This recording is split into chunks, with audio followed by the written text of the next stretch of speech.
Good morning students. Science classes YouTube channel में आपका स्वागत है। आज के वीडियो में हम लेकर आए हैं कक्षा 10वीं विज्ञान का 12वां चैप्टर प्रमुख प्राकृतिक संसाधन। इनके निबंधात्मक प्रश्न हैं, इनके बारे में चर्चा करेंगे। तो शुरू करते हैं वीडियो। पहले प्रश्न नंबर 1 लेते हैं। जो निबंधात्मक प्रश्न है, जल संरक्षण व प्रबंधन के उपाय लिखिए। तो हमसे क्या पूछा है कि जो जल है उसका संरक्षण किस प्रकार होगा, प्रबंधन किस प्रकार करें जिससे आने वाले समय में यह संरक्षित हो सके और इसका दुरुपयोग वगैरह है वो भी रोका जा सके और संरक्षित रहे।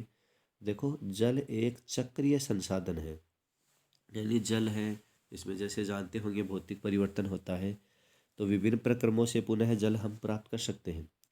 यदि इसका युक्तियुक्त उपयोग किया जाए तो इसकी कमी नहीं होगी। जैसा कि जानते भी होंगे आप कि इस पृथ्वी पर 73 अपन कितना ले रहे हैं, लगभग उनका ले तो लगभग 71% ले रहे हैं। यहाँ 71% भाग है टोटल वो जल है और 29% भाग ही स्थल है। 71% जल है, काफ़ी जल है और अधिकांश जल महासागर और सागरों में और ध्रुवों पर बर्फ के रूप में जमा हुआ है। और पीने योग्य जल है वो काफ़ी कम है। तो यदि इसका संरक्षण करेंगे तो आने वाले समय में भी यह उपयोग में आएगा, वरना इसकी कमी होती जाएगी। हम बात कर रहे हैं केवल शुद्ध जल की, कि शुद्ध जल की कमी होती जाएगी क्योंकि वर्तमान में जल स्रोतों में अधिकांश जल हो प्रदूषित पड़ा रहता है। तो यदि इसका युक्तियुक्त उपयोग किया जाए तो इसकी कमी नहीं होगी। जल का संरक्षण जीवन का संरक्षण है। तो जल संरक्षण हेतु निम्नलिखित उपाय करने चाहिए। हम क्या क्या उपाय करेंगे? जल को बहुमूल्य राष्ट्रीय संपदा घोषित कर उसका समुचित नियोजन किया जाना चाहिए। जल को बहुमूल्य राष्ट्रीय संपदा है ये घोषित कर दे और उचित तरीके से इसका नियोजन है वो हो। वर्षा जल संग्रहण विधियों द्वारा जल का संग्रहण किया जाना चाहिए। ये बरसात का पानी है उसको संग्रहित करके और उस पानी का उपयोग जैसे पशुओं को पिलाने, पौधों में पानी डालने या सिंचाई करने या कपड़े धोने में किया जा सकता है। घरेलू उपयोग में जल की बर्बादी को रोकना चाहिए। घरेलू उपयोग का जो जल है उसमें जल की बर्बादी नहीं करनी चाहिए। जो जल है पेड़ पौधों को डालना है, पशुओं को पिलाना है, नहाना, कपड़े धोना, इनमें उचित तरीके से ही काम में लेना चाहिए। भूजल का अतिदोहन नहीं करना चाहिए। भूमि में जो जल पाया जाता है उसको भूजल कहते हैं, तो इसका अधिक दोहन नहीं करना है, आवश्यकता अनुसार इसको काम में लेना है। जल को प्रदूषित होने से रोकना चाहिए। जल को कभी प्रदूषित हम न करें। हानिकारक अशुद्धियाँ या अवांछनीय पदार्थ उसमें नहीं होने चाहिए। जल को पुनर्चक्रित कर उपयोग में लिया जाना चाहिए।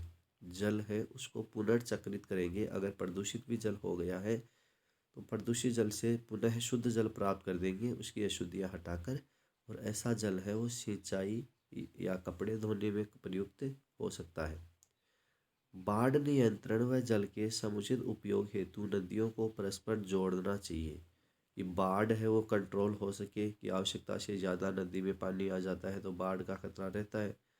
तो नदियों को आपस में जोड़े रखेंगे तो पानी है अतिरिक्त दूसरी जगह चला जाएगा।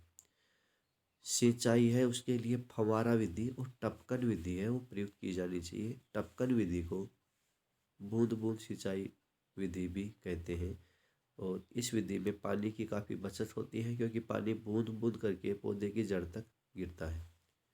और फव्वारा है विधि, इसमें फव्वारे के तौर पर पानी गिरता है। तो दोनों में ज़्यादा बचाव किसका होगा? टपकन विधि से जल का ज़्यादा बचाव होगा। इस दिशा में समाकलित जल संभर प्रबंधन द्वारा जल संसाधनों का वैज्ञानिक तौर पर प्रबंधन करना चाहिए। वह इसके साथ साथ वर्षा जल का संग्रहण करके भूजल का स्तर बढ़ाने का प्रयास भी करना चाहिए। बरसात का जो जल है इसको छतों पर भी संरक्षित कर सकते हैं अपन, या वैसे किसी मिट्टी में भी गड्ढा खोद कर फिर संरक्षित कर सकते हैं। तो यह जल है अगर भूमि में अंतः स्रावित होगा तो भूजल स्तर है वो भी बढ़ेगा। आगे क्या पूछा है? 17 नंबर प्रश्न देखिए। वन संरक्षण के उपायों पर प्रकाश डालिए। कि वनों का संरक्षण किस प्रकार करते हैं अपन, तो क्या क्या उपाय कर सकते हैं जिससे वन है आने वाली पीढ़ियों तक भी ये बचे रहें।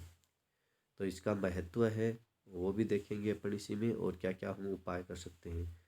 वन इस पृथ्वी का पर जीवन का आधार है, क्योंकि वन ही क्या करते हैं, हमें श्वसन में हम जो ऑक्सीजन गैस लेते हैं, यह ऑक्सीजन पेड़ पौधों की प्रकाश संश्लेषण क्रिया द्वारा मुक्त होती है। तो पेड़ पौधे रहेंगे तभी वो प्रकाश संश्लेषण करेंगे, और प्रकाश संश्लेषण में पौधे क्या करते हैं, वायुमंडल की CO2 को ग्रहण करके उसको ऑक्सीजन में कन्वर्ट करते हैं। तो वनों की अंधाधुंध कटाई से पर्यावरण व प्राकृतिक संसाधनों का क्षेत्र, मृदा अपरदन, वन्य जीवन का विनाश, जलवायु में परिवर्तन, मरुस्थलीकरण, प्रदूषण में वृद्धि हो रही है। अतः वनों के संरक्षण हेतु निम्न उपाय किए जा सकते हैं। तो वर्तमान में क्या हो रहा है, वनों की अंधाधुंध कटाई हो रही है, पेड़ पौधे काटे जा रहे हैं, प्राकृतिक संसाधनों का क्षरण हो रहा है। जो प्राकृतिक संसाधन जो हमें प्रकृति से प्राप्त हो रहे हैं उनकी कमी होती जा रही है। मृदा अपरदन यानी मिट्टी का एक स्थान से उड़कर दूसरे स्थान पर चले जाना मृदा अपरदन कहलाता है। तो ये मिट्टी का कटाव है वो हो रहा है। वन्य जीवन का विनाश, वन्य जीवन वन में पाया जाने वाला जो जीवन है, यानी अनेक जो जंगली जीव हैं, शेर, बाघ, चीता, हिरण, हाथी वगैरह, ये इनका विनाश हो रहा है, क्योंकि ये जीव हैं वनों में पाए जाते हैं और वन इनका आवास व भोजन का स्रोत है। तो अगर वन ही नहीं रहेंगे तो आवास व भोजन नहीं मिलेंगे, और इसके कारण ये जीव हैं वो मर जाएंगे। जलवायु में परिवर्तन हो रहा है, जिससे ज़्यादा सर्दी ज़्यादा गर्मी इस प्रकार पड़ रही है, तो जीव अपने आप को अनुकूलित नहीं कर पाता और उसकी मृत्यु हो जाती है। मरुस्थलीकरण का मतलब मरुस्थल का विस्तार हो रहा है, क्योंकि ये जो पेड़ पौधे अगर रहते तो इनकी जड़ें हैं उस मिट्टी के कणों को, जो बलुई मिट्टी के कण हैं उनको दृढ़ता से पकड़े रहती, पर पेड़ पौधे ही काट लिए गए। इस स्थिति में मरुस्थलीकरण का विस्तार होगा और प्रदूषण है इनमें वृद्धि हो रही है। तो क्या क्या उपाय कर सकते हैं अपन वन संरक्षण पर। वनों की एक निश्चित सीमा तक कटाई की जानी चाहिए। वन काटने व वृक्षारोपण की दरों में समान अनुपात होना चाहिए। तो निश्चित सीमा तक ही पेड़ पौधों को काटें, और काटने व पुनः पौधे लगाने का जो अनुपात है वो समान रहना चाहिए। जैसे 2 पौधे काटे तो 2 पौधे पुनः लगा दें, तो इससे क्या है, वनों की कभी कमी नहीं होगी। वनों की आग से सुरक्षा करनी चाहिए। तो क्या करें, इसके लिए निरीक्षक ग्रह व अग्निरक्षा पथ बनाने चाहिए। साथ ही वन है जहाँ जंगल है उनके ऊपर से होकर कोई बिजली के तार हैं उनकी लाइन नहीं जानी चाहिए, जिससे वो परस्पर है जो संपर्कित होकर विद्युत का उत्पादन न करे, यानी आग वगैरह उत्पन्न न करे। वनों को हानिकारक कीटों से दवा छिड़क कर तथा रोगग्रस्त वृक्षों को हटाकर रक्षा की जानी चाहिए। अगर कीट आ गया जो वन को हानि पहुंचा रहा है तो हानिकारक दवा छिड़कनी है, या रोगग्रस्त वृक्ष हैं उनको हटा देना चाहिए, उखाड़ देना चाहिए, जिससे वो रोग अन्य पौधों को न लग सके। विविधतापूर्ण वनों को एक रूपतापूर्ण वनों से अधिक प्राथमिकता देनी चाहिए। कहने का मतलब जो जैव विविधता बनाए रखने के लिए अलग अलग प्रजाति के जो पेड़ पौधे हैं उनको ज़्यादा प्राथमिकता देनी है। इससे क्या है कि जैव विविधता भी बढ़ेगी और प्रजातियां हैं उनको संरक्षण भी मिलेगा। एक रूपतापूर्ण वन का मतलब एक ही प्रकार के वन हैं उनकी तुलना में अन्य प्रकार के अलग अलग तरह के पौधे हैं वो हमें लगाने हैं। आगे है कृषि व आवास के लिए वन उन्मूलन एवं झूम पद्धति की कृषि पर रोक लगानी चाहिए। तो कृषि व आवास के लिए, आवास मकान वगैरह बनाने के लिए वन उन्मूलन, वनों को काटना नहीं है, और एक झूम कृषि है उस पर रोक लगाना है। झूम कृषि जो आदिवासी लोगों द्वारा की जाती है, इसमें आदिवासी लोग क्या करते हैं, जंगल के पौधे हैं उनको काट कर लगातार 2 साल तक वहाँ पर खेती करते हैं, और 2 साल के बाद वो भूमि बंजर हो जाए तो और पास वाला जो जंगल है वहाँ के पौधे काट लेते हैं। इस प्रकार की कृषि है उसे झूमिंग कृषि कहते हैं, और यह अपने भारत में पूर्वी क्षेत्रों की तरफ की जाती है।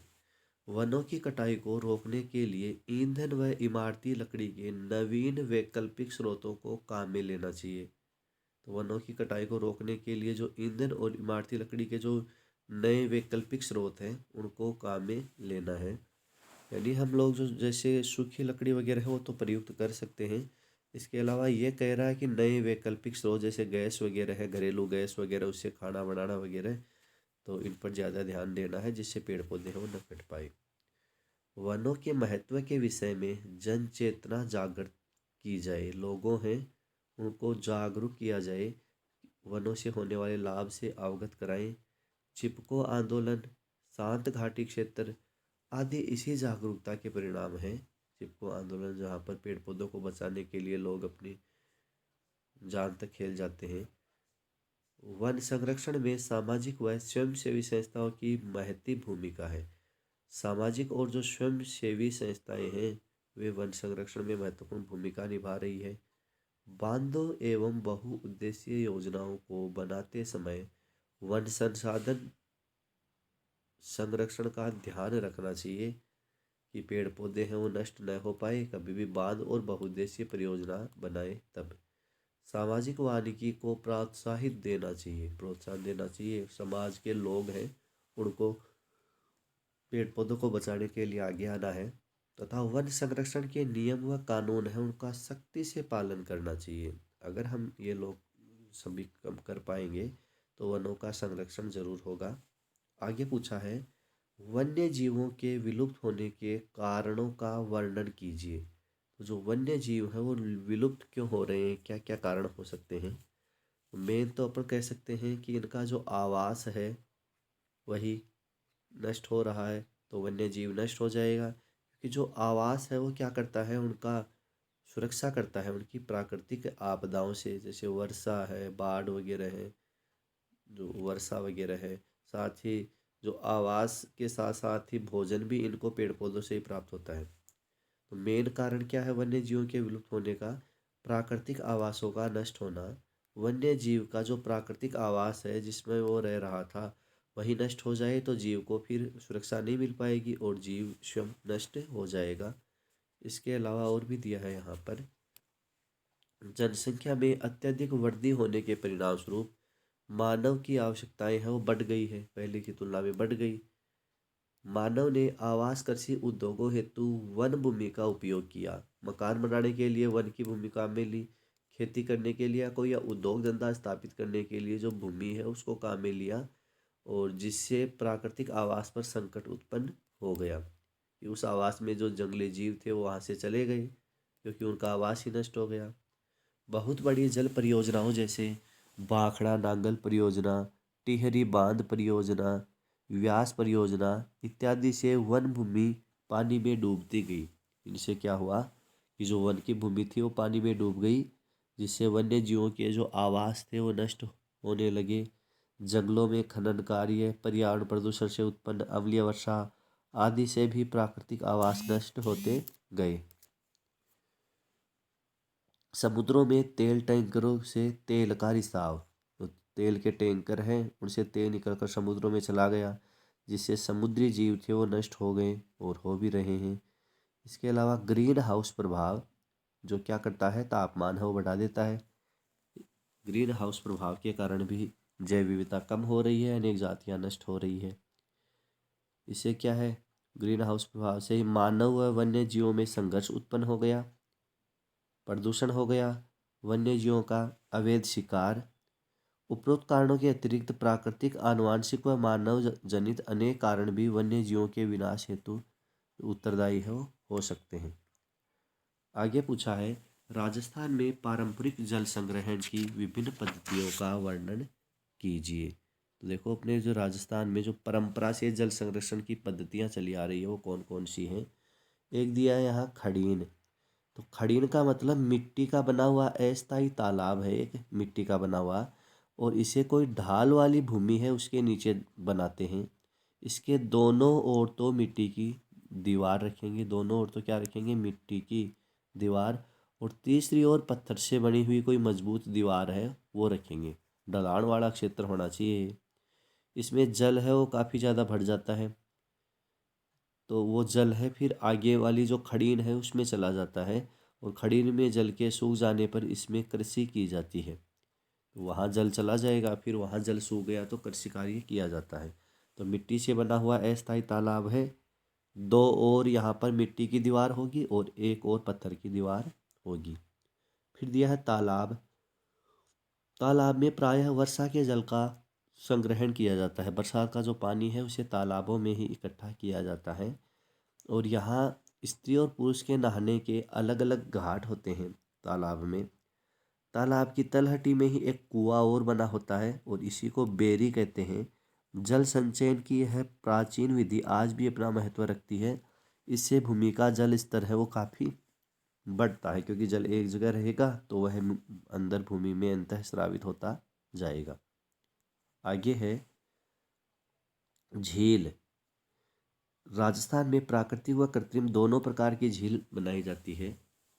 इनमें वर्षा का जल संग्रहित किया जाता है और झीलों में से पानी रिसता रहता है, जिससे आसपास के जो कुएं, बावड़ी, कुंड आदि का जल स्तर है वो बढ़ता है। याद रखो, जो झील है ये दो प्रकार की आती है, एक खारे पानी की और एक मीठे पानी की। राजस्थान में अपने मीठे पानी की झील कौन सी होंगी? जयसमंद, राजसमंद और जो आना सागर है ये मीठे पानी की है। और खारे पानी की सांबर झील, पंचभद्रा झील है, ये खारे पानी की है। और झीलें हैं वो उनमें पानी खारा नमक के कारण होता है, तो उनसे नमक का उत्पादन भी होता है। आगे दिया है बावड़ी। बावड़ियों का राजस्थान में अपना अलग ही स्थान है। यह जल संरक्षण करने का प्राचीन तरीका है। यह काफ़ी गहरी होती है और उतरने के लिए सीढ़ियाँ व तिबारे हैं वो बने होते हैं। और यह कलाकृतियों से संपन्न होती है, तरह तरह की इनमें डिजाइन है वो भी बनी होती है। और फिर दिया है टोबा। यह थार के मरुस्थल में वर्षा जल संग्रहण का मुख्य पारंपरिक स्रोत है और नाड़ी जैसा ही होता है, पर नाड़ी से कुछ गहरा होता है। कुछ भाग भारत के राजस्थान में और कुछ पाकिस्तान में भी है इनका। और यह भारतीय मरुस्थल भी कहलाता है। थार के रेगिस्तान में जल संग्रहण का प्रमुख स्रोत है। और जैसा नाड़ी का बताया कि इसका आकार है वह टोबा का आकार नाड़ी से कुछ गहरा होता है। अगला प्रश्न है, चिपको आंदोलन पर लेख लिखिए। चिपको आंदोलन नाम इसलिए पड़ा क्योंकि इसमें लोग हैं वो पेड़ पौधों को बचाने के लिए पेड़ पौधों के चिपक गए थे। तो इस आंदोलन का जो मुख्य उद्देश्य है वह वृक्षों को काटने से रोकना था, कि पेड़ पौधे हैं उनको लोग काट न पाए। अतः चिपको आंदोलन वनों की सुरक्षा में उठाया गया एक प्रगतिशील कदम था। इस आंदोलन को प्रारंभ राजस्थान के जोधपुर जिले के खेजड़ली गांव में किया गया था। और किसने किया? अमृता देवी बिश्नोई ने। अमृता देवी बिश्नोई, उसी के साथ 363 पुरुष, महिलाएं और बच्चे शामिल थे और जिन्होंने पेड़ पौधों को बचाने के लिए अपना बलिदान दे दिया था। 1730 एडी में जोधपुर के तत्कालीन महाराजा के महल निर्माण के लिए लकड़ियों की आवश्यकता हुई। जोधपुर का उसी समय महाराजा था, उनको महल बनाने के लकड़ियाँ चाहिए थी। तो उनके सेवक खेजड़ली गांव में खेजड़ी वृक्षों को काटने लग गए। तो गांव की अमृता देवी बिश्नोई ने इसका विरोध किया कि ये पेड़ पौधे हम काटने नहीं देंगे। तब अमृता देवी और उनकी 3 पुत्रियां पेड़ों के चिपक गई और सैनिकों ने वृक्षों की कटाई के साथ अमृता देवी उनकी 3 पुत्रियों को भी काट दिया। इस घटना को देखकर फिर गांव के अन्य लोग आए पेड़ पौधों को बचाने के लिए और वे पेड़ पौधों के चिपकते रहे और अपना बलिदान देते रहे। इस प्रकार वृक्षों की रक्षा करते हुए 363 लोगों ने अपना बलिदान दे दिया। महाराजा को इस प्रकार के बलिदान की जानकारी होने पर तुरंत वृक्षों की कटाई को रोकना पड़ा। और आज भी अपने समाज के लोग हैं वो विश्नोई संप्रदाय के लोगों को आदर सत्कार से देखते हैं कि उनके पूर्वजों ने किस प्रकार पेड़ पौधों को बचाने के लिए अपना बलिदान है वो दिया था। आगे और भी बताया है यहाँ पर कि खेजड़ली के बलिदान के पश्चात 1973 में उत्तराखंड में भी महिलाओं ने वृक्षों की सुरक्षा के लिए चिपको आंदोलन चलाया था। यह आंदोलन 8 वर्षों तक चला। बाद में सरकार ने 1981 में हरे पौधों की कटाई पर प्रतिबंध लगा दिया। इस आंदोलन की बागडोर सुंदरलाल बहुगुणा के हाथों में थी। और इसी प्रकार का आंदोलन कर्नाटक में भी चला था जिसका नाम एपिक्को आंदोलन था। आगे पूछा है, प्राकृतिक संसाधन किसे कहते हैं? इसके प्रकारों का वर्णन कीजिए। या यूं पूछ ले कि प्राकृतिक संसाधनों को कितनी श्रेणियों में बांटा गया है, समझाइए। तो जो प्राकृतिक संसाधन है, देखो उनको अलग अलग तरीके से लिया है, समझते हैं इसको। मानव के प्रत्यक्ष या अप्रत्यक्ष रूप से उपयोग में आने वाली हर वस्तु संसाधन कहलाती है। जो संसाधन हमें प्रकृति से प्राप्त होते हैं उन्हीं का नाम है प्राकृतिक संसाधन। तो इन प्राकृतिक संसाधनों को निम्न प्रकार से बांट रहे हैं। एक तो विकास व प्रयोग के आधार पर।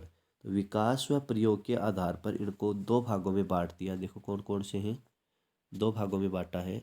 एक तो लिया है यहाँ पर वास्तविक संसाधन और एक लिया है संभाव्य संसाधन। देखो वास्तविक का मतलब वास्तव में संसाधन वहाँ पर है, और संभाव्य का मतलब उस संसाधन की केवल संभावना बताई जा रही है।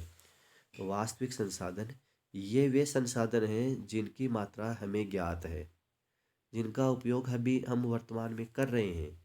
ये वस्तुएं वास्तविक संसाधन कहलाती है। कि जैसे वो नाम ही है वास्तविक, यानी वास्तव में वह संसाधन वहाँ पर उपस्थित है।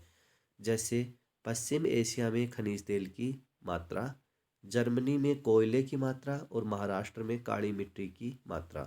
तो इनके बारे में हमें कन्फर्म पता है और इनका हम उपयोग भी कर रहे हैं, तो ये वास्तविक संसाधन हुए। संभाव्य संसाधन का मतलब है संभाव्य यानी संभावना। ये वे संसाधन हैं जिनकी मात्रा का अनुमान हम नहीं लगा सकते कि ये संसाधन है कितनी मात्रा में निकाले जा रहे हैं, और इनका उपयोग अभी नहीं किया जा रहा है, पर आने वाले समय में इनका उपयोग हम कर सकते हैं। तो वो संभाव्य संसाधन हुए। जैसे 20 वर्ष पहले तेजी से चलने वाली जो पवन चक्कियाँ एक संभाव्य संसाधन थी, पर वर्तमान में देखें अपन तो यह है वास्तविक संसाधन हो गई। आधुनिक समय में तकनीकी प्रगति के कारण ही पवन चक्कियों का उपयोग कर रहे हैं। लद्दाख में उपलब्ध यूरेनियम भी एक बहुत बड़ा संभाव्य संसाधन है, जिसका उपयोग हम आने वाले समय में कर सकते हैं। फिर दिया है उत्पत्ति के आधार पर संसाधनों के प्रकार, तो दो प्रकार है। एक दिया है जैव संसाधन और दूसरा दिया है अजैव संसाधन। देखो जैव संसाधन का मतलब सजीव या जीवित वस्तुएं हैं उनको जैव संसाधन कहते हैं। जो सजीव या जीवित हैं उनको क्या नाम दिया है, जैव संसाधन। जैसे जीव जंतु पेड़ पौधे मानव ये सभी जीव हैं, तो जैव संसाधन। अजैव संसाधन में निर्जीव वस्तुएं आएंगी, जैसे वायु मृदा प्रकाश, ये अजैव संसाधन है। फिर भंडारण या वितरण के आधार पर दो भागों में बांट दिया इनको प्राकृतिक संसाधनों को। देखो एक नाम दिया है सर्वव्यापक, सर्व सब जगह व्यापक यानी मौजूद। तो वे वस्तुएं जो सभी स्थानों पर सुलभता से उपलब्ध हो उन्हें सर्वव्यापक संसाधन कहते हैं। जैसे जो वायु है यह पृथ्वी के सभी हिस्सों में घूमती रहती है, यानी वायु पृथ्वी के सब जगह पाई जाती है, तो वायु क्या हुई, सर्वव्यापक संसाधन। फिर दिया है स्थानिक संसाधन, नाम ही है स्थानिक, यानी विश्व में किसी निश्चित स्थान पर ही रहेंगे। वे वस्तुएं जो कुछ ही स्थानों पर उपलब्ध होती हैं उन्हें स्थानिक संसाधन कहते हैं। जैसे तांबा लोहा अयस्क आदि, तो इनको स्थानिक संसाधन कहेंगे। फिर नव्यकरणीयता के आधार पर इन संसाधनों को दो भागों में बांट दिया। देखो कौन कौन से हैं। एक तो लिया है यहाँ पर नवीकरणीय संसाधन, नाम है नवीकरणीय, यानी एक बार काम में लेने के पश्चात नए हो जाएंगे ये। और एक अनवीकरणीय आएगा जिसमें एक बार काम में या उपयोग में लेने के पश्चात पुनः काम में नहीं ले सकते। नवीकरणीय संसाधन देखो कौन सा है, वे वस्तुएं जिनका निर्माण तथा प्रयोग दोबारा किया जा सकता है। तो एक बार काम में लेने के पश्चात दोबारा काम में ले सकते हैं, तथा जिन वस्तुओं की पूर्ति दोबारा आसानी से हो जाती है तो उनको तो कहेंगे नवीकरणीय संसाधन। ये संसाधन प्रकृति में असीमित है, क्योंकि एक बार काम में लेने के पश्चात इनको पुनः काम में ले सकते हैं, तो ये प्रकृति में असीमित है, बहुत अधिक मात्रा में है। जैसे सौर ऊर्जा पवन ऊर्जा। अब देखो सौर ऊर्जा है, जैसे जो सौर पैनल आता है, सौर प्लेट कहते हैं अपन, वो सूर्य की जो प्रकाश ऊर्जा है उसी को विद्युत ऊर्जा में रूपांतरित करती है। तो एक रूप से दूसरे रूप में बदल गई, फिर दूसरे रूप से पुनः उसी रूप में आ जाती है। ऐसे ही पवन चक्की से विद्युत का उत्पादन हुआ। तो ये जो है इन्हें नवीकरणीय संसाधन कहेंगे। जो एक बार काम में लेने के पश्चात पुनः काम में ले सकते हैं। अगला देखना अनवीकरणीय संसाधन। इसमें वे वस्तुएं जिनका भंडार सीमित है प्रकृति में, जैसे कोयला वगैरह है, ये सब अनवीकरणीय है कि एक बार काम में ले लिया तो दोबारा काम में नहीं ले पाएंगे। इनके निर्माण होने की आशा बिल्कुल भी नहीं है या निर्माण होने में बहुत अधिक समय लगता है। निर्माण यूँ कहें कि बिल्कुल भी निर्माण ही नहीं होगा, इसीलिए अनवीकरणीय संसाधन कहलाए। जैसे पेट्रोलियम, कोयला, प्राकृतिक गैस, ये जीवाश्मी ईंधन है। तीनों के तीनों याद कर लेना। 3 जीवाश्मी ईंधनों के नाम लिखिए, पेट्रोलियम, कोयला और प्राकृतिक गैस। जीवाश्मी ईंधन का मतलब जीवाश्म यानी जीवों का अंश। वे जीव जो प्राचीन समय में जीवित थे पर बदलती हुई वातावरणीय परिस्थितियों के कारण नष्ट हो गए, उनको जीवाश्म कहते हैं। और ईंधन का मतलब जिस पदार्थ को जलाने पर ऊर्जा प्राप्त हो वो ईंधन कहलाता है। तो ये जीवाश्मी ईंधन भी है, पेट्रोलियम, कोयला और प्राकृतिक गैस। और ऊर्जा के कैसे संसाधन हुए? अनवीकरणीय संसाधन की एक बार ही काम में लेंगे, दोबारा काम में नहीं लेंगे। हमें किसी भी संसाधन का लापरवाही से प्रयोग नहीं करना चाहिए, क्योंकि लगातार और अधिक प्रयोग करने से ये जल्दी समाप्त हो जाते हैं, जिससे आने वाली पीढ़ियाँ भी इन प्राकृतिक संसाधनों का उपयोग नहीं कर पाती। तो हमें प्राकृतिक संसाधनों का कम मात्रा में और धीरे धीरे उपयोग करना चाहिए, जिससे आने वाली पीढ़ियाँ भी काम में ले सके। और नवीकरणीय संसाधनों का याद रखना कि हमें अधिक उपयोग करना है और अनवीकरणीय संसाधनों का कम उपयोग करना है। नेक्स्ट देखो 22 नंबर प्रश्न है, जो अभ्यास प्रश्नों का लास्ट प्रश्न होगा। इसमें क्या पूछा है? IUCN द्वारा वर्गीकृत जातियों का वर्णन कीजिए। IUCN है वही क्या करता है, एक रेड डाटा बुक है, उसका प्रकाशन भी करता है। और उस रेड डाटा बुक में विश्व की समस्त जातियां हैं, उनको याद रखना 5 भागों में बांटा गया है। देखो यही बताया है। IUCN जिसका पूरा नाम international union for conservation of nature है। और आज तो क्या कर दिया, IUCN में प्राकृतिक संसाधन नाम और जोड़ दिया है, याद रखना वो। IUCN का वर्तमान में पूरा नाम पूछे तो international union for conservation of nature and natural resources, ये नाम और जोड़ दिया गया IUCN में। यानी प्राकृतिक संसाधन है, उनके संरक्षण की भी यह अंतर्राष्ट्रीय संगठन है। IUCN के द्वारा विलुप्ति के कगार पर पहुंच गई जातियों को लाल आंकड़ों की पुस्तक में प्रकाशित किया गया। और IUCN ने विश्व की समस्त जातियों को 5 भागों में बांट दिया है। देखो विलुप्त जातियां, नाम है विलुप्त, यानी ये जातियां विश्व में कहीं भी नहीं है। पुराने ज़माने में ये जीव हुआ करते थे पर वर्तमान में पूर्ण तरह नष्ट हो चुके हैं, इसीलिए इन्हें विलुप्त जातियां कहते हैं। देखना, वे जातियां जो संसार से विलुप्त हो गई है, जीवित ही नहीं है, पूरे विश्व में कहीं भी नहीं पाई जाती, उनको विलुप्त जातियां कहते हैं। जैसे डायनासोर और राइनिया, ये प्राचीन समय में जीवित थे पर अब पूर्ण रूप से नष्ट हो गए, तो विश्व में डायनासोर, राइनिया कहीं भी नहीं है।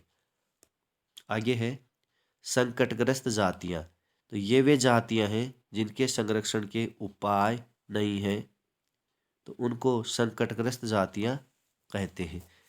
आगे और भी है, यहाँ पर 2 ही दिए हैं।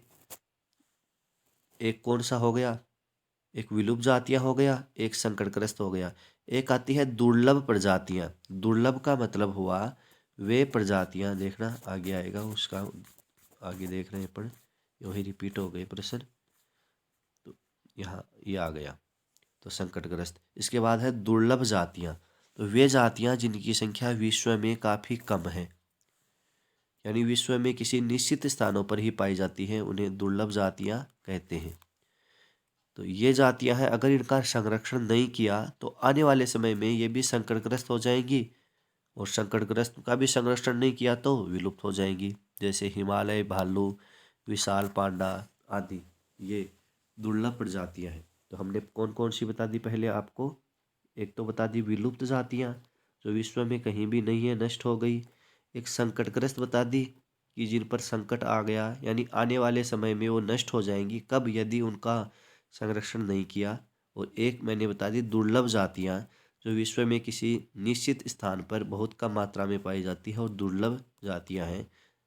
3 हो गई। 4 नंबर है सुभेद जातियां, सभेद जातियां। वे जातियां जो शीघ्र ही संकटग्रस्त होने वाली है, यानी जिनकी संख्या वर्तमान में तो पर्याप्त है पर उनकी संख्या तेजी से, जैसे ग्राफ चेक करें तो कम होती जा रही है। तो आने वाले समय में वो है संकटग्रस्त हो जाएंगी। वो सफेदे जातियां हैं। एक दिया है अपर्याप्त ज्ञान जातियां, नाम ही देखना, अपर्याप्त ज्ञान जातियां यानी पर्याप्त ज्ञान नहीं है। तो ये वे जातियां हैं जिनके बारे में पर्याप्त जानकारी नहीं है कि वो पृथ्वी पर कहाँ पाई जाती है, उनकी संख्या कितनी है आदि। ये था हमारा आज का वीडियो। वीडियो पसंद आया हो तो वीडियो को लाइक, चैनल को सब्सक्राइब ज़रूर करना। धन्यवाद।